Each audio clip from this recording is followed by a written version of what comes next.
please subscribe and don't forget to press the bell icon to get notified whenever we upload a new video.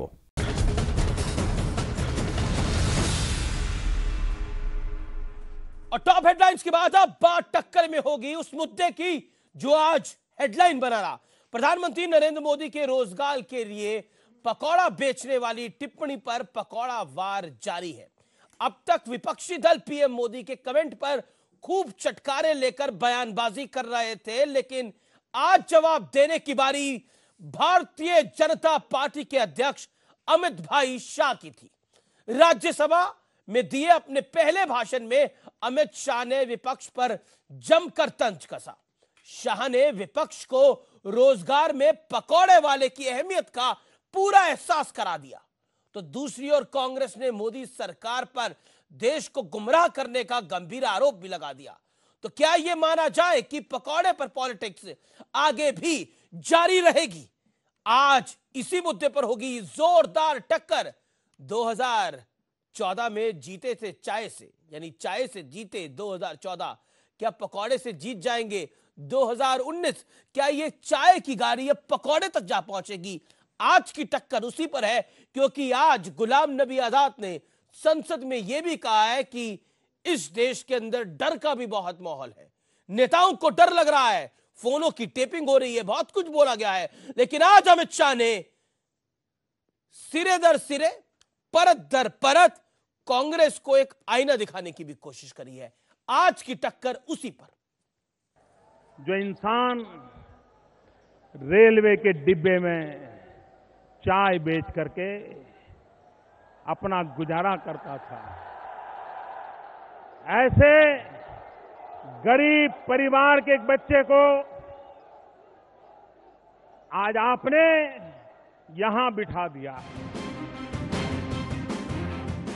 2014 के लोकसभा चुनाव में BJP ने प्रधानमंत्री मोदी के चाय बेचने वाले बयान को जमकर भुनाया था और गरीबों के जमकर वोट भी बटोरे थे। चाय के बाद अब देश में पकौड़े पर चर्चा शुरू हो गई है। राज्यसभा में राष्ट्रपति के अभिभाषण पर चर्चा के दौरान अमित शाह ने पकौड़ा पॉलिटिक्स पर जमकर वार किया। चिदंबरम साहब का ट्वीट पढ़ रहा था कि मुद्रा बैंक के तहत पकौड़े लगाने का किसी ने ठेला लगा दिया, इसको रोजगारी कहते हैं। हाँ, मैं मानता हूं कि बेरोजगारी से तो अच्छा है कि कोई युवा मजदूरी कर कर मेहनत कर कर पकौड़ा लगा, अपने श्रम परिश्रम से पसीना बहाकर हजारों लाखों करोड़ों युवा जो स्वरोजगारी की दिशा में आगे बढ़ रहे हैं, पकौड़ा बना रहे हैं, छोटी छोटी स्वरोजगारी ले रहे हैं, उसको आप भिक्षुक के साथ कंपेयर करेंगे? किस प्रकार की यह मानसिकता है? सभापति महोदय, पकोड़ा बनाना कोई शर्म की बात नहीं है, इसको भिक्षुक के साथ कंपेयर करना शर्म की बात है। सभापति महोदय, वो बेरोजगार था, पकोड़ा बना रहा है, उसकी दूसरी पीढ़ी आगे आएगी, देश का बड़ा उद्योगपति बनेगी। कोई चाय वाले का बेटा आज प्रधानमंत्री बनकर इस सदन में बैठा है। इनको मालूम नहीं है पकोड़ा बनाने वाले का उतना ही महत्व है। एम्प्लॉयमेंट जनरेशन, 10 करोड़ बच्चों के साथ आपने वादा किया था, वो तो हुआ नहीं। 2007 में 8 सालों का आप लोगों ने रिकॉर्ड बीट किया, ये 2017 में आप लोगों ने रिकॉर्ड बीट किया एम्प्लॉयमेंट जनरेशन का, कोई एम्प्लॉयमेंट ही नहीं दी, तो अनएम्प्लॉयमेंट जनरेशन का आप रिकॉर्ड बीट कर रहे हैं। वहीं सियासी मौसम में पकौड़ा पॉलिटिक्स उफान पर है। मैं सलाह दे रही हूँ अमित शाह जी को कि पकोड़ा तलने क्या, हम जलेबी तलेंगे, हम समोसे बनाएंगे, स्किल इंडिया में ये काम रखवा दीजिए। प्रधानमंत्री ने ये कहा है कि पकौड़े बेचना भी कारोबार है और बेरोजगारों को हमने काम दिया। ये हो सकता है आने वाले समय में पकौड़ा बेचना भी जुर्म बन जाए। दरअसल इस विवाद की शुरुआत प्रधानमंत्री मोदी के उस इंटरव्यू से हुई जिसमें उन्होंने रोजगार के सवाल पर कहा, अगर आपके दफ्तर के बाहर कोई व्यक्ति पकौड़ा बेच रहा है तो क्या वह रोजगार होगा या नहीं। जिसके बाद पूर्व वित्त मंत्री और कांग्रेस सांसद पी चिदंबरम ने पकौड़ा वालों से भिखारियों की तुलना की थी। चिदंबरम ने ट्वीट किया था, अगर पकौड़ा बेचना नौकरी है तो फिर भीख मांगने को रोजगार के विकल्प के तौर पर देखा जाना चाहिए। जिस तरह से पकौड़े पर पॉलिटिक्स गहरा रही है लगता नहीं है कि ये मामला यहीं शांत होगा। आने वाले दिनों में कई राज्यों में चुनाव है, इसकी छाप उन चुनावों में भी दिखाई पड़ सकती है। आज इसी पर होगी जोरदार टक्कर, चाय से 2014 और पकौड़े से 2019। और आज टक्कर में सीएनबीसी आवाज पर देश की नंबर 1 डिबेट में इसी सवाल को हम उठाएंगे। और टक्कर में आज के बड़े 3 सवाल हैं। सवाल नंबर 1, चाय के बाद पकौड़ा पॉलिटिक्स शुरू हो गई है। 2019 में बीजेपी को पकौड़े से गरीबों का वोट क्या मिलेगा? उसके बाद तीसरा सवाल, क्या रोजगार पर सरकार मुद्दे को भटका रही है ये पकौड़े की बात कर? ये एक सवाल है जो मोदी सरकार से पूछा जाना चाहिए। और आज हम डंके की चोट पर यह सवाल भी पूछेंगे। मैं सीधा रुख करता हूं अपने पैनल का। मेरे साथ आज कौन कौन जुड़ रहा है? मेरे साथ कई दिग्गज हैं। अमित मालवीय भारतीय जनता पार्टी के प्रवक्ता हैं, उनके आईटी सेल के इंचार्ज भी हैं। राकेश सिन्हा मेरे साथ इस डिबेट में जुड़े हैं, जो कि आरएसएस के विचारक हैं, अपना व्यू पॉइंट शेयर करेंगे। तो ये दोनों आज पक्ष में होंगे डिबेट के। अभय दुबे कांग्रेस के तेज तर्रार प्रवक्ता मेरे साथ स्टूडियोज में आज मौजूद हैं और फिजिकली बड़े फिट हैं। और मेरे साथ इस डिबेट के अंदर दिनेश वार्ष्णेय साहब मौजूद हैं, जो कि लेफ्ट के नेता हैं, नेता सीपीआई हैं, अपना व्यू पॉइंट शेयर करने के लिए। अनुराग भदौरिया मेरे साथ मौजूद है मेरे स्टूडियोज में, नेता समाजवादी पार्टी के, अपना व्यू पॉइंट शेयर करने के लिए। और इस देश के जाने माने पत्रकार रामकृपाल सिंह मेरे साथ जुड़ रहे हैं अपनी राय बताने के लिए। इस डिबेट की शुरुआत मैं अभय दुबे आपसे करना चाहता हूं। अभय दुबे, शुरुआत में मैं एक बात कहना चाहता हूं, आप कंप्लीटली सवाल का जवाब दीजिएगा, इधर उधर की बात मत करिएगा। और मैं तमाम नेताओं को बोल रहा हूं, आप ही के एक नेता का बयान पढ़ता हूं, आप मुझे बताइएगा सही था या गलत था। अगर पकौड़े बेचना नौकरी है तो फिर भीख मांगने को रोजगार के विकल्प के तौर पर देखना चाहिए। यानी एक आदमी मेहनत कर कर पूरे दिन में पकौड़े बेचता है और उसको यह कंपेयर कर देना अगर पकौड़े बेच रहे हो तो वो भीख मांगने के बराबर है, क्या ये जायज बात है? अमीश जी, पहले तो भगवान भला करे इस पकोड़े का कि कम से कम केंद्र की सरकार के केंद्र में चर्चा का बिंदु रोजगार तो आया। सरकार बात करने तक पर तैयार नहीं थी। क्या गलत कहा चिदंबरम साहब ने? चिदंबरम साहब ने यही कहा, मुझे बताइए देश के प्रधानमंत्री जी, कौन स्वेच्छा से रोड पर खड़ा होकर पकोड़े बेचने की मंशा रखता है? वो युवा रोजगार जो इंजीनियरिंग की डिग्री लेकर के, डॉक्टर की डिग्री लेकर के, एमबीए की डिग्री लेकर के मारा फिर रहा है। तृतीय श्रेणी कर्मचारी में 2 पदों के लिए 20-20 हजार लोग आवेदन कर रहे हैं। कब से ये? अभी 2014 से सब कुछ शुरू हुआ? बिल्कुल, मैं बताता हूं। मतलब उससे पहले सुन लीजिए, पूरे देश में रोजगार था? नहीं, ये दावे से कह रहे हैं 2014 से पहले पूरे मुल्क में रोजगार दे रखा था। स्वरोजगार की बात आप कर रहे हैं। नहीं, आप मुझे बताइए। अच्छा, भिखारी, मैंने आपको पूरा 1 मिनट दिया बोलने के लिए। भिखारी और पकौड़े बेचना, भीख और पकौड़े बेचना बराबर है? भीख इज इक्वल टू पकौड़े बेचना? मैं ये बड़ी साफ गोई से सवाल पूछ रहा हूं। बिल्कुल चिदंबरम साहब ने ये कहा ही नहीं। मुझे तो आश्चर्य होता है अमित शाह साहब को आज ये भी हो रहा। देखिए, उन्होंने तुलनात्मक मैं इधर उधर की बात नहीं करता, सीधा अपेक्षा कर रहा था। कान को पकड़ता हूं, मैं इधर उधर की बात नहीं करता सर, मेरी आदत नहीं है। चाहता हूं देश के प्रधानमंत्री जी से सिर्फ 2 बातें। मैं दोबारा सुनाता हूं, मैं अपने व्यूअर्स को दोबारा सुनाता हूं। और अगर मेरे कहने में गलती है और आपके सुनने में गलती है तो दोबारा क्लियर हो जाए। हाथ कंगन को आरसी क्या और पढ़े लिखे को फारसी क्या? सुन लेते हैं एक बार दोबारा। क्या कहा चिदंबरम साहब ने? ट्वीट क्या करा सर? ये लिखित है, उनके ट्विटर हैंडल पे जाइए, आज भी मौजूद होगा। अगर पकौड़े बेचना नौकरी है तो फिर भीख मांगने को रोजगार के विकल्प के तौर पर देखना चाहिए। सवाल का जवाब दीजिए। बिल्कुल, स्वेच्छा से कौन सा देश का युवा चाहता है कि वो ठेले पर खड़ा होकर के पकोड़ा बेचे? 10 सेकंड, क्योंकि देश के प्रधानमंत्री जी ने स्ट्रीट वेंडर एक्ट को अभी तक गलियों में पालन नहीं कराया। क्योंकि जनधन के, एक आखिरी 10 सेकंड, जनधन के 30 करोड़ आपने अकाउंट खोले प्रधानमंत्री जी। उन गरीब लोगों ने 72,000 करोड़ रुपए जमा किए। सिर्फ 30 लाख लोगों को 5,000 रुपए का ओवरड्राफ्ट दिया। आपने तो वादा किया था हर खाते में ओवरड्राफ्ट देंगे। आप वादों पे बीजेपी को पकड़िएगा, अमित मालवीय है, उनको छोड़िएगा मत, जवाब दीजिएगा। लेकिन भीख और पकौड़े का जवाब मुझे नहीं मिला। रामकृपाल सिंह, आप इस देश के जाने माने पत्रकार हैं, भीख और पकौड़े की तुलना ठीक है, पकौड़े बनाने वाले की तुलना ठीक है, और आज जो अमित शाह ने बोला उससे आप सहमत हैं? मैं पहली बात ये कह दूं कि जो भी बयान जिसने भी दिया है, और मैं उस दिन जब ये बोला गया था तब से मैं इसको फॉलो कर रहा हूं, मुझे इतनी पीड़ा हुई है, मुझे लग रहा है कि 70 साल से जो इस देश की राजनीति हुई है कि बिना परिश्रम किए एक ऐसा वर्ग पैदा करो, वो वर्ग चाहे जितना भी आप कर लें। देखिए, डिग्निटी ऑफ लेबर को गाली है, ये श्रम को गाली है। और जो लोग ये कहते हैं वो गांधी का नाम लेते हैं। जिस गांधी ने कहा था कि शाम को अगर रोटी उठाते हो तो ये देखो कि तुमने इतनी मेहनत की है कि नहीं की है, तुम इसके हकदार हो कि नहीं। जो गांधी अपने हाथ से झाड़ू लगाते थे अपने कमरे में। मैं बताऊं एक मिनट, डिग्निटी ऑफ लेबर, यहाँ पर एक सीपीआई के भी बैठे हुए हैं। चाइना में एक वेटर की तनख्वाह जीएम से ज्यादा होती है, जनरल मैनेजर से।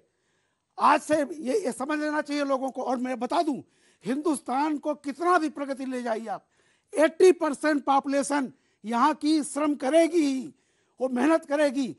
माओ से तुंग ने कहा था चाइना में कैसे बना है चाइना आज, हर घर के पीछे धमन भट्टी होनी चाहिए। आप कुछ भी करते हो, गांधी कहते थे चरखा काती है। आपको बता दूं, इस देश का किसान अगर 12 एकड़ का भी किसान है तो पकौड़ा बनाने वाले से ज्यादा मेहनत करता है उस श्रम में। फावड़ा चलाता है, खुद ट्रैक्टर चलाता है। आप गर्मियों 45 डिग्री में 44 डिग्री में ट्रैक्टर चला के देख लीजिए। ठीक है, ये नहीं आप युवाओं को, क्या देश के युवाओं को पकौड़ा प्रशिक्षण कार्यक्रम प्रारंभ करा दे प्रधानमंत्री जी? मैं बता दूं, क्या वो बड़े तकनीकी संस्थान है देश में बंद कर रोजगार के अवसर? एक मिनट जी 70 साल में इस देश के कितने % लोगों को आपने इंजीनियर डॉक्टर बनाया? और आगे बता दूं आपको, अगर 50 साल भी आपके सत्ता में रहेंगे, इस देश में 20% से ज्यादा आप प्रोफेशनल नहीं बना सकते। 80% को अरे प्रधानमंत्री जी ने जब पहली बार सदन में कदम रखा तब क्या कहा था कि जो इकोनॉमिक सेंसस है बीजेपी को में आज 4 करोड़ 88 लाख छोटी आज अमित शाह ने एक विवरण दिया है पकौड़े बनाने वाले की मेहनत का। उस पर आप क्या टिप्पणी करते हैं? अब संसद में बोला अमित शाह ने अपनी मेडन स्पीच के अंदर, और कांग्रेस को एक आईना दिखाने की कोशिश नहीं, आईना तो सरकार को देखना चाहिए, क्योंकि उद्योगपति पकोड़ा बेचने पर आमादा है। सारे देश के छोटे एमएसएमई बंदी की कगार पर हैं। आप कितना पकोड़े वाले का मजाक क्यों उड़ा रहे जनाब? मजाक कहां उड़ा रहा हूं मैं तो अमित जी खेती करेंगे। इन दिनों कांग्रेस का सपना देखिए, स्विट्जरलैंड वाले आकर के आपके यहाँ नौकरी करेंगे, झाड़ू लगाएंगे और इस देश के हर आदमी इंजीनियर और डॉक्टर होगा। अरे झूठ बोला, किसान से झूठ बोला, देश के गरीबों से स्वास्थ्य के नाम पर झूठ बोला। मैंने पूरा टाइम समय आपको दिया, पिछले 10-12 मिनट में आप 8 मिनट के लगभग बोले। अब मैं रूलिंग पार्टी के पास चलता हूं, अमित मालवीय के पास, और उनसे जानने की कोशिश करता हूं। अमित मालवीय, प्रधानमंत्री ने यह बोला, अमित शाह ने आज संसद में, उनसे किसी ने इसके बारे में नहीं सवाल पूछा, इस मुद्दे पर 2 टूक अपनी राय रखी, इसके मायने क्या है? और कांग्रेस प्रवक्ता यहां पर समझाने की कोशिश कर रहे हैं, बताने की कोशिश कर रहे हैं कि पकौड़े वाला और भिखारी बराबर है। अमित जी, ये बहुत दुखद बात है कि कांग्रेस के लिए इस देश के लोगों का स्वाभिमान कोई मायने नहीं रखता। जो लोग डिग्निटी ऑफ लेबर में यकीन रखते हैं वो किसी भी काम को कम नहीं आंकते। और खास तौर से अगर वो इंसान जो मेहनत करके अपना जीविकोपार्जन करता है, अगर आप उसको भिखारी के तुल्य कर दे, तो ये किस प्रकार का स्टेटमेंट है, किस प्रकार की राजनीति है, समझना मुश्किल है। जहां तक मोदी जी के सरकार की बात है, हमने 10 करोड़ मुद्रा लोन दिए, जिसके माध्यम से लोगों ने स्वरोजगार शुरू किया। अगर कोई आदमी 50,000 का लोन लेके एक छोटे रेस्टोरेंट शुरू करता है जिसमें वो सैंडविच पकौड़े बनाता है और अपने लिए और अपने परिवार के लिए महीना 15-20 हजार रुपए कमाता है, तो क्या वो भीख मांगना है? मैं पूछना चाहता हूं कांग्रेस पार्टी से, ये किस प्रकार की राजनीति करना चाहते हैं? दूसरा, प्रधानमंत्री जी ने खुद कहा कि इस साल में 70 लाख नौकरियां बनी और 70 लाख नौकरियों के एवज में करीब 1.5 लाख लोगों को रोजगार मिला। तो क्या हम इसको गिनती में नहीं लेंगे? ये जरूरी बात है। और मैं कांग्रेस पार्टी से पूछना चाहता हूं कि आप, अगर आप पकौड़े बनाने वालों को या सैंडविच बनाने वालों को या किसी और अन्य व्यवसाय में लगे हुए लोगों को भिखारी समझते हैं, तो ये क्या मानसिकता है? ये राहुल गांधी ने आपको बताया है कहने के लिए, या आप अपनी मर्जी से बोल रहे हैं? जो जो तृतीय श्रेणी, अरे चपरासी की नौकरी के आवेदन में जानते हैं आप, अरे आपके इंजीनियर अप्लाई करता है, कार्यकाल अप्लाई में करता है, कई लोग सरकार क्लास 10 4 की आवेदन नौकरी के निकालती लिए है, सालों 20, साल लगे 25, रहते थे, 25,000 आप लोगों उनसे की भी रिश्वत कतारें ले लेते लगती थे। पढ़े-लिखे लोगों और अब की। मोदी जी की ये सरकार ने परिस्थितियां 10 निर्मित करोड़ कर दी है लोगों को देश के मुद्रा आप लोन लोगों के ने। माध्यम से स्वरोजगारी से जोड़ा है, वो आपको पच नहीं रहा है। जी पकौड़े की भी बात हुई और गड्ढों की भी बात हुई। अमित शाह ने आज संसद के अंदर बोला, विरासत में हमें जो इतने गड्ढे मिले उनको भरने में सरकार को बहुत वक्त लग रहा है। मैं अनुराग भदौरिया का रुख करता हूं, आपको मैंने पूरा समय दिया सर, और आप तो बीच में भी बोले, लेकिन मैं अनुराग भदौरिया का रुख करता हूं जो किसी के बीच में नहीं बोले। आई थिंक उनको 1 मिनट मिलना चाहिए। अनुराग भदौरिया, मैं आपसे जानना चाहता हूं, आप 1 मिनट लीजिए और अपनी बात को रखिए। क्या पकौड़ा पॉलिटिक्स, कांग्रेस उसको भिखारी से जोड़कर उसको डिमीन कर रही है, उसको नीचे लेके जा रही है, मुझे लगता है या फिर बीजेपी मुद्दे से भटका रही है? बीजेपी मुद्दे से भटका रही है। बीजेपी लोगों का ध्यान इधर उधर ले जाने की कोशिश करती है। उन्होंने बोला था जब मैं सरकार में आऊंगा, मंच से खड़े होके, उस समय मोदी जी ने तो नहीं बोला था मैं आऊंगा आपको 2.5 करोड़ पकौड़े वाला मैं कराऊंगा, रेडी वाला बनवाऊंगा आपको। प्रधानमंत्री ने कब बोला कि बोला 2.5 करोड़ नौकरी दूंगा प्रत्येक साल, नौकरी दूंगा, ये नहीं प्रत्येक साल नौकरी दूंगा, उन्होंने वादा किया था ना, तो नहीं तब उस समय ये भी बोल देते कि उसमें 50 लाख पकौड़े वाले रहेंगे, उसमें 10 ये रेडी वाले रहेंगे, आइसक्रीम वाले रहेंगे। तब तो आपने रोजगार, तब तो आपने उनकी इंसल्ट की, तब तो आपने नहीं बताया था, तब तो आपने बोला था हम आपको रोजगार देंगे। आदमी रोजगार का मतलब समझता है इंजीनियर, डॉक्टर, सब आप आज की डेट में कुछ कर नहीं पाए तो आप पकौड़े वाले का मजाक प्रधानमंत्री जी उड़ा रहे हैं और कोई नहीं उड़ा रहा है। उन्होंने बोला पकौड़ा लगा के अपनी, अरे भैया तो आपने क्या पूरे देश को पकौड़ा बिकवाना है? नहीं, कोई पकौड़ा बनाए, कोई जलेबी बनाए, कोई मूंगफली बेचे, एमबीबीएस मूंगफली बेच रहा है, पर इंजीनियर पकौड़ा छन रहा है, और उसका तेल सप्लाई कौन करेगा? अंबानी जी, और उसका गैस देंगे अडानी जी, और उसका बेसन देंगे पतंजलि बेसन। ये तीनों लोग मिलके पकौड़ा छनवाएंगे पूरे देश में। पता चला जिस रोड पे जाओगे पकौड़े छन रहे हैं, क्या हो गया भैया? हम इंजीनियरिंग करके पकौड़े छान रहे हैं। आपने जिस सरल ढंग से विश्लेषण करा है, आपकी मैं तारीफ करता हूं, आपने बहुत अच्छा विश्लेषण करा है। और इस तारीफ के पीछे 2 कारण हैं। एक, अभी आपने शुरुआत में आरोप लगाया कि मुद्दे से भटकाने की बीजेपी कोशिश कर रही है। कितना अच्छा मौका था आपको रोजगार के ऊपर बोलने का। आपने पूरा मामला पकौड़े, जलेबी, चने वाले, मूंगफली वाले, रुकिए मूंगफली वाले सब पे जोड़ लिया। आपने पकौड़े से ये कहानी आगे बढ़ा दी। आपने बोला मूंगफली वाला भी ऐसा ही है, तो आप इन सबको भिखारी मानते हैं? मतलब हम नहीं मानते, हम कहते हैं आपने आपने यही बोला। फिर मैं आपके पास उठ के आता हूं। ये चिदंबरम साहब को क्या बोलेंगे आप? चिदंबरम जी क्या बोलेंगे? मैं कहता हूं बात को ऊंचे नहीं बोलेंगे। क्यों सिलेक्टिव क्यों होते हैं आप? सिलेक्टिव क्यों होते हैं? मैं कहता हूं आपने प्रधानमंत्री ने बोला, पढ़े लिखे यूथ की इंसल्ट किए, मैंने वो पूरी बात सुनी है। खेले हो। प्रधानमंत्री ने क्या बोला? प्रधानमंत्री ने बोला देखिए रोजगार की जब आप बात करते हैं, जो पकौड़े बनाता है, एमबीबीएस करके आप उसको आइसक्रीम भी पाओगे। राकेश सिन्हा, जो विश्लेषण कुछ देर पहले, इतना लंबा चौड़ा विश्लेषण अनुराग भदौरिया ने करा है, उसका काउंटर पॉइंट क्या है? राकेश सिन्हा जी आए जलेबी बेचने, मैं उनके बगल पकौड़ा छनूंगा, वो प्रोफेसर हैं, मैं भी एमबीए का। आइए राकेश सिन्हा जी, काहे को आप प्रोफेसर बने? अब आप जलेबी बेचिए, मैं आपके बगल पकौड़ा बेचूंगा। होल्ड ऑन, अभी आपको पकौड़े बेचने की जरूरत नहीं है। अब बोल राकेश सिन्हा, अरे बोलने तो दीजिए, मजाक मत बनाइए डिबेट का। देखिए अनुराग जी, सरकार की आर्थिक नीति की जितनी आलोचना करना कर दीजिए, ये आप आलोचना करने के सक्षम है और जायज भी है। लेकिन मुझे एक चीज बताइए, चिदंबरम साहब ने जो कहा, बधाई हो, आपने जायज बोला, इसके लिए बधाई आपको। चलिए आप भी माने।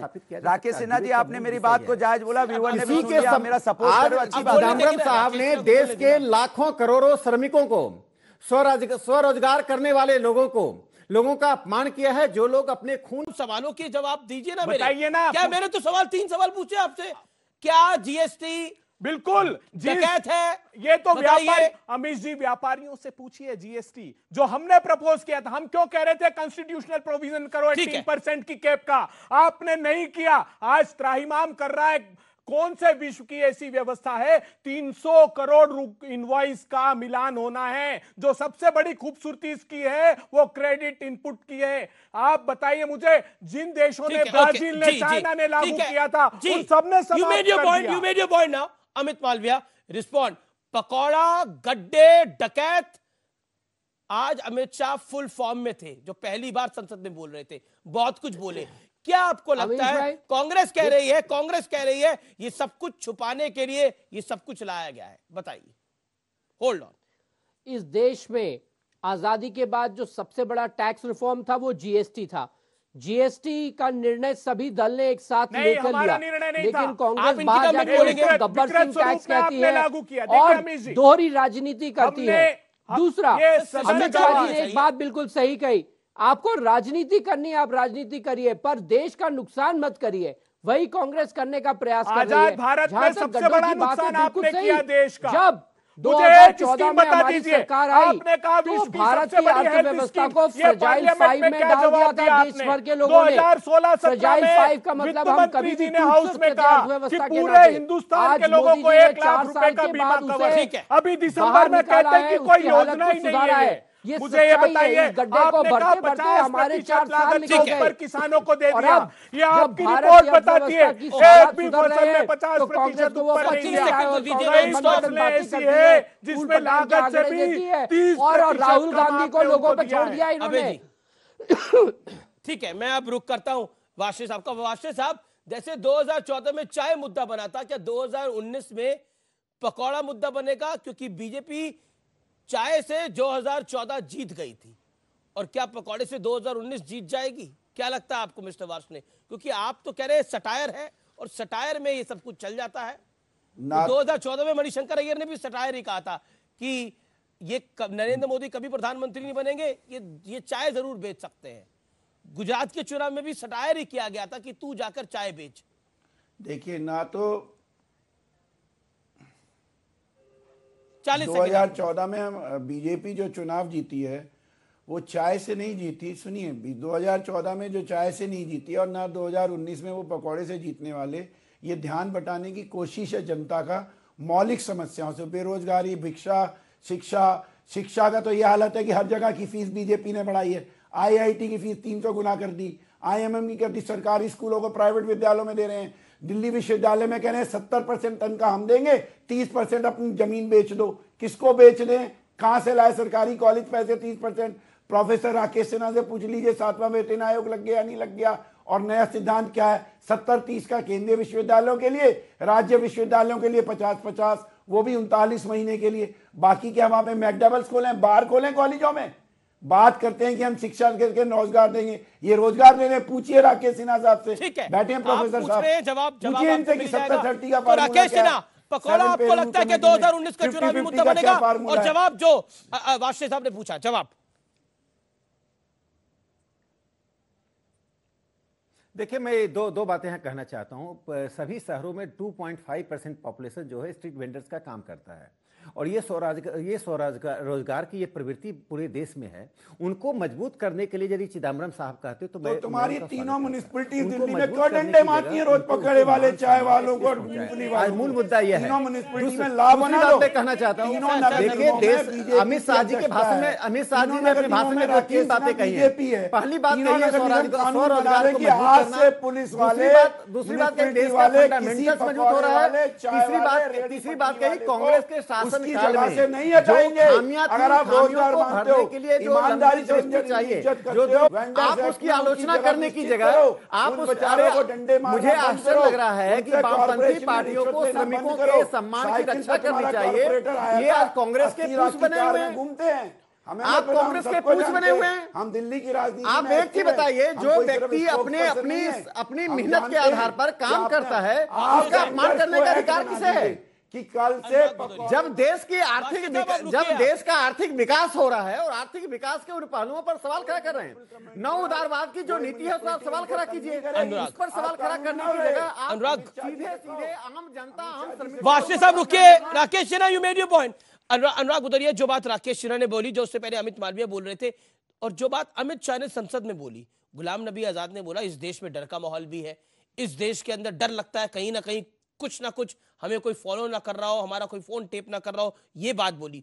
उसके बाद अमित शाह ने, उससे पहले अमित शाह ने अपनी बात के अंदर बहुत मजबूती से बोला, क्यों पकौड़े वाले का हम मजाक उड़ाने की कोशिश करते हैं, हम तो गड्ढे भर रहे हैं। क्या कहना चाहते हैं आप? देखिए, वो उनका पकौड़े वाला शब्द जो है, मैं आपको सही बता दूं, उन्होंने प्रधानमंत्री जी ने जब इसको यूज किया था, यूथ को तकलीफ तो होगी। देखिए, आपने सपने दिखाए थे उनको एक अच्छा सा घर होगा, अच्छा सा मकान होगा, हम नौकरी करेंगे, फैमिली के साथ रहेंगे, पेरेंट्स को भी साथ रखेंगे, पढ़े लिखे हैं हम, यूथ। आप यूथ का इंसल्ट कर रहे हो, आप पढ़े लिखे यूथ का इंसल्ट कर रहे हो, आप उनको पकौड़ा और सब्जी बिचवाओगे उनसे। अच्छा, ये आप रोजगार देना चाहते हो? अच्छा, ये रोजगार देना चाहते हो आप? या आप जब स्पीच दे रहे थे 2014 में तो मन से बोलते कि भाई हम जो 2.5 करोड़ नौकरी की बात कर रहे हैं उसमें हम देंगे आपको, पकौड़े बनवाएंगे, जलेबी छनवाएंगे, आपसे रेडी लगवाएंगे, आइसक्रीम बनवाएंगे, मूंगफली बिचवाएंगे। अरे 2.5 करोड़ नौकरी का वादा, रोजगार का वादा किया था प्रत्येक साल रोजगार का वादा किया था सर। प्रत्येक साल, एक बार, प्रत्येक साल 2.5 करोड़ रोजगार का वादा किया था। किस यूथ के लिए क्या था? इसी यूथ के लिए क्या था ना, इस देश के लिए। तो आप 4 सालों में तो 10 करोड़ का हो जाना चाहिए था ना। रामकृपाल जी रुकिए, अरे आप ही नहीं बोलते रहेंगे ना सर। नहीं, रामकृपाल सिंह बोलेंगे पहले। रामकृपाल सिंह, अनुराग भदौरिया को एक बात आप लोग बताइए कि इस देश में आज जो अमित शाह ने भाषण दिया, वो क्या सिर्फ शहरों, हिंदुस्तान के शहरों के उन तमाम लोगों के लिए भाषण है? अरे भाई साहब, 130 करोड़ इस देश में रहते हैं। और सुन लीजिए, मैं इस बात करूं, देखिए मेरा किसी पार्टी से कोई मतलब ये नहीं है, मेरा सिंपल इतना कहना है कि एक बात याद रखिए कि श्रम, चाहे वो कैपिटलिज्म हो, सोशलिज्म हो, इवन बहुत बड़े कैपिटलिस्ट, मतलब फ्री एंटरप्राइजेज फोरम के समर्थक पीलू मोदी कहते थे, मेकिंग मैन मोर प्रोडक्टिव। और सीधी सीधी बात है, उत्पादक श्रम। अच्छा, 2019 में ये चुनाव का मुद्दा बनेगा? रामकृपाल जी, देखिए ऑलरेडी मुद्दा है, क्योंकि सवाल इस बात का नहीं है कि चाय के बाद पकौड़ा नहीं, शहरी बेरोजगारों के लिए नहीं है। मैं बता दूं आपको, इसका मतलब, इसका मतलब सुन लीजिए, यूथ की बेइज्जती करी है। 80% यूथ गाँव में रहता है यार। हाँ, तो गाँव की बात, गिलास में रहता है, वो एक कंपनी गिलास बनाती है, वो अपनी प्राइस फिक्स कर सकती है। किसान अपने गेहूं का दाम फिक्स नहीं कर सकता, किसान आलू का दाम फिक्स नहीं कर सकता। बड़ी किसानों की आपको चिंता, अपनी सरकार में अपने किसानों के लिए क्या कुछ करा? 5 साल सरकार में सेंट्रल गवर्नमेंट करे ना, सेंट्रल गवर्नमेंट। एक बात बताइए, मेरे सवाल का जवाब दीजिए ना, जो सवाल मैंने पूछा था आपसे। मैं कहता हूं, नहीं, आपने पी चिदम्बरम के बयान को आप जायज मानते हैं? पी चिदम्बरम के बयान का जवाब ये देंगे, आप क्यों नहीं देंगे? मैं बोला यूथ की आप इंसल्ट कर रहे हैं, अमित शाह पे बोलेंगे, नरेंद्र मोदी पर बोलेंगे, तमाम चीजों पे बोलेंगे। मैं आपको दोबारा बयान दिखाता हूँ, मैं उठ के आता हूँ। नहीं, रुकिए, नहीं सर, ये तरीका गलत है, ये तरीका गलत है। एक बात बताइए, अगर पकौड़े बेचना नौकरी है तो फिर भीख मांगने को रोजगार के विकल्प के तौर पर देखना चाहिए। रुकिए, अब आप जवाब दे रहे हैं। अब नहीं, आप बताइए, आधी लाइन सुनिए, आधी लाइन, ये पूरी लाइन है सर, ये पूरी लाइन है, ये पूरी लाइन सुन लीजिए ना। कुछ दिन बाद ऐसा हो सकता है कि ये कहते हैं कि बेरोजगार भी नहीं, भीख मांगना भी रोजगार, कुछ कह सकते हैं, कभी भी। कमाल कर रहे हैं आप लोग, भाई आप रोजगार कर रहे हो, आप लोग भीख मांगना भी रोजगार किसी दिन हो सकता है। कमाल कर रहे हैं आप लोग, कमाल कर रहे हैं आप लोग। पकौड़े पर होगा और नारा क्या होगा मोदी सरकार का, वो सुन लीजिए। बहुत हुई बेरोजगारी की मार, अब की बार मोदी सरकार, मोदी जी आने वाले हैं, पकौड़े तलवाने वाले हैं। युवाओं को रोजगार के नाम पर यह नारा दिया जाएगा। कितनी भी अमित जी, मैं उस गांव से निकला हुआ हूं जहां घाघ की कहावतें चलती थी, जानते हैं? उत्तम खेती, मध्यम बान, निषिद्ध चाकरी, भीख निदान। हार्वर्ड से आने वालों को ये पता नहीं है कि गांव की आज भी, आप किसी को बोलने देंगे नहीं बोलेंगे। देखिए, बहुत गलत तरीका है। ठीक है, अब अमित बाल की बारी है, राकेश सिन्हा की बारी है। देखिए, अब आप देखिए, दो लोग सरकार को डिफेंड करें, उनको पॉइंट ऑफ व्यू भी सुनना पड़ेगा ना। अभी एक नया नारा दे दिया यहाँ पर बैठे बैठे अभय दुबे ने। 19 में एक बड़ा फायदा या फिर थोड़ा फायदा चुनाव में मिल सकता है, ये लाख टके की बात है। पिछली बार कांग्रेस चाय पे पकड़ी गई थी और 2019 में हो सकता है पकौड़े पे पकड़ी जाए। तो यानी ये जो चाय और नाश्ता है, ये कांग्रेस के लिए थोड़ा हानिकारक हो सकता है। मैं सीधा रुख करता हूं आरएसएस विचारक का, राकेश सिन्हा का। राकेश सिन्हा, 40 सेकंड में पॉलिटिकल इशू क्या ये बनेगा आने वाले दिनों में? What is your take, Rakesh Sinha? देखिए, जो लोग 5 सितारे होटल में अपना दिन शुरू करके रात को समाप्त करते हैं और जो भ्रष्टाचार के पैसे से ऐसा करते हैं, उनके लिए 5 सितारे होटल से बाहर के लोग भिखारी ही हैं। और चिदम्बरम ने इसी मानसिकता का परिचय दिया है। मैं कहना चाहता हूं कि हिंदुस्तान की जनता का, पहली बार श्रमिकों का, स्वरोजगार करने वालों का एक राष्ट्रीय पार्टी के पूर्व वित्त मंत्री ने इतना बड़ा अपमान किया है। दुर्भाग्य है कि वामपंथी पार्टी और समाजवादी पार्टी के लोग इसको जस्टिफाई कर रहे हैं। देखिए हम राजनीति करें, आपके कहने से जस्टिफाई नहीं होगा, आपका अवमूल्यन हो रहा है। आप कहिए, कम से कम आपको जो सरकार की नीतियों की 100 आलोचना की। आज अमित भाई ने क्या कहा? अमित भाई साहब जी ने, अब मुझे आप सवाल पूछने दीजिए। एक सवाल बीजेपी से पूछा जा रहा है, क्या बीजेपी रोजगार के मुद्दे पर मुद्दे को भटकाना चाह रही है? मुद्दा कह के पकौड़े की बात करके होल्ड ऑन, इसका रिस्पॉन्स क्या है? देश की जनता जानना चाहती है इसके बारे में। राकेश सिन्हा जवाब। निकल रहा हूं बस 1 मिनट। राकेश सिन्हा जी, देखिए मैं ये कह रहा हूं, कोई मुद्दे से भटकाया नहीं जा रहा है। उन्होंने मुद्दे से भटकाया नहीं। अमित शाह जी ने उस मुद्दे से भटके हुए मुद्दे को जगह पर लाया। आप रोजगार पर डिबेट कीजिए, रोजगार की नीतियों में जो खामियां उसकी बताइए। 60 साल से आपने क्या रोजगार दिया, क्या इंफ्रास्ट्रक्चर लिया है कि रोजगार का मतलब यही होगा, रेडी लगाना रोजगार होगा। आपने तय कर लिया कि इस देश के यूथ को, लड़के लड़कियां जो यूथ है, स्ट्रीट वेंडर्स एक्ट 2009 में बना था, 2014 में जाके इंप्लीमेंट हुआ। बताइए, मतलब यही 5 वर्षों तक स्ट्रीट वेंडर्स एक्ट को क्यों नहीं लागू किया था, क्यों नहीं इंप्लीमेंट किया था? ये अपने आप ही हम लोग कर लेते हैं। गांव में रहने वाले लोग आपको पुलिस वालों के हाथों में छोड़कर, एमसीपी वालों के हाथों में छोड़कर, तो अपने पास रखिए इसको। अगर आप पकौड़ा, जलेबी, सब्जी बेचने वाले को रोजगार बताते हो तो मुझे लगता है आपको इस बात पे शर्म आनी चाहिए। ठीक है, okay okay okay. Amit Malviya your turn. क्या आपको लगता है? ठीक है Rakesh, you made your point. Amit Malviya कर रहे हैं, उन लोगों का अपमान कर रहे हैं। और क्या आप पढ़े लिखे लोगों से आप सराय मिटवाना चाहते हो? पढ़े लिखे लोगों से सराय मिटवाना चाहते हो? आप तो यही कह रहे हो। अपमान करना बंद कीजिए, ये समाजवादी पार्टी है। रेडी लगाओ sir, you made your point, निकाल दो। ओके मुझे तो लगता है मैं ठीक सर, टाइम हो गया sir, you made your point. Amit Malviya, बिना लाख लपेट के बहुत सीधा सवाल, क्या आपको लगता है कि बीजेपी इसको पॉलिटिकल इशू बनाएगी और कांग्रेस को घेरेगी इस पर? और कांग्रेस घेरेगी, बड़ी बात तो ये है। अमित जी, एक बात तो बिल्कुल स्पष्ट है कि कांग्रेस का जो एलिटिस्ट माइंडसेट है, जिससे ये हर आदमी के स्वाभिमान पे ठेस पहुंचा रहे हैं, ये निश्चित रूप से आने वाले दिनों में बड़ा मुद्दा होगा। ठीक है, आपको ऐसा मानसिकता में लोगों के श्रम की कोई वक़्त नहीं है। नहीं, बड़ा मुद्दा होगा आप कह रहे हैं। अच्छा, एक सेकंड की रोटी के लिए मेहनत अभी थोड़ी देर पहले डिबेट के अंदर इसी डिबेट के अंदर एक बड़ी बात हुई है। रुकिए अब आप लोग, इसी डिबेट के अंदर एक बड़ी बात हुई है। लेफ्ट के नेता ने बोला ये सटायर करने का तरीका है, तो ये माना जाए आज पॉट और टॉप पर जो विवाद चल रहा है वो भी सटायर का तरीका? अमित मालवीय जवाब। आप इस देश में राजनीतिक डिबेट का स्तर नीचा कर दे, फिर कहें ये सटायर है, तो ये शायद वामपंथियों और कांग्रेस की ही परंपरा होगी। लेकिन इस देश में एक स्तर होना चाहिए, एक डिबेट प्रधानमंत्री को पॉट पे बिठाएंगे, परंपरा है, की बात बोलेंगे चाहिए। अगर प्रधानमंत्री को नीच कहना, चाय वाला कहना, खून की दलाली कहना, बहुत का सौदागर कहना, ये सब सटायर है, ये फिर कांग्रेस और वामपंथी को मुबारक हो। ओके अमित दुबे, देखिए क्या सटायर लगता है आपको ये सब बातें? अमित जी देखिए, क्या सटायर लगती है? देखिए अमित मालवीय जी, ये बात कहां से प्रारंभ हुई?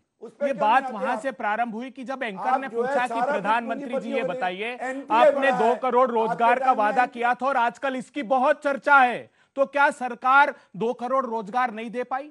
तब प्रधानमंत्री जी ने इसके उत्तर में कहा कि अरे भाई, वो जो बाहर आपके स्टूडियो के पकोड़ा बेचता है, 200 रुपए ले जाता है, वो रोजगार। प्रधानमंत्री जी, प्रश्न आपसे उन युवाओं का पूछा गया था जो बड़ी बड़ी डिग्रियां लेकर दर दर की ठोकरें खा रहे हैं। प्रधानमंत्री जी, हम वो राजनीतिक दल है जिसने उन छोटे काम करने वालों की प्रतिष्ठा बनाई। प्रधानमंत्री जी, स्ट्रीट वेंडर्स एक्ट कौन लेकर के आया?